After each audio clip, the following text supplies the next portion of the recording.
Kwa jina naitwa Leonard January Mirambo, mwenyekiti wa maafisa usafirishaji mkoa wa Rukwa, maarufu kama madereva bodaboda. Tuko hapa uwanjani kwa dhima moja tu ya kuadhimisha siku ya polisi jamii, na sisi kama kundi maalum lilo katika ndani ya nchi hii, lakini mkoa wa Rukwa, tuko hapa kumenyana na timu ya jeshi la polisi. Hawa ni marafiki zetu, na sisi tunaona tuendeleze urafiki na mahusiano mema katika utendaji wa kazi za kiusalama.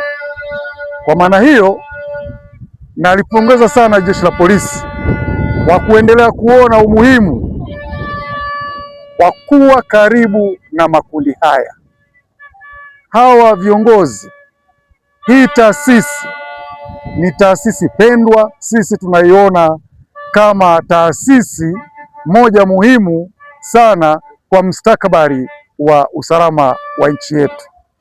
Na kwa maana hiyo tunamshukuru sana Mheshimiwa Shadrack Masija, RPC mkoa wa Rukwa, kwa kuthamini kuwa karibu na makundi haya na kuendeleza urafiki. Tunawaona viongozi hawa kuwa ni hazina ya nchi, kwa sababu hawanyanyapai makundi haya, bali wanayafanya kuwa marafiki. Kwa hiyo leo tunahitimisha siku ya Police Day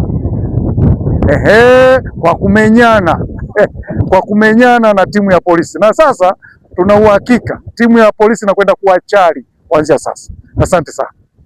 Kwa majina naitwa Laineli Mpemba, ni kocha wa timu ya bodaboda mkoa.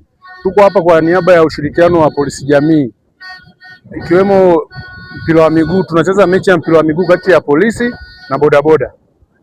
Nia ya huu mchezo ni kuionyesha jamii jinsi tunavyoshirikiana na polisi, ikiwemo kushirikiana kwa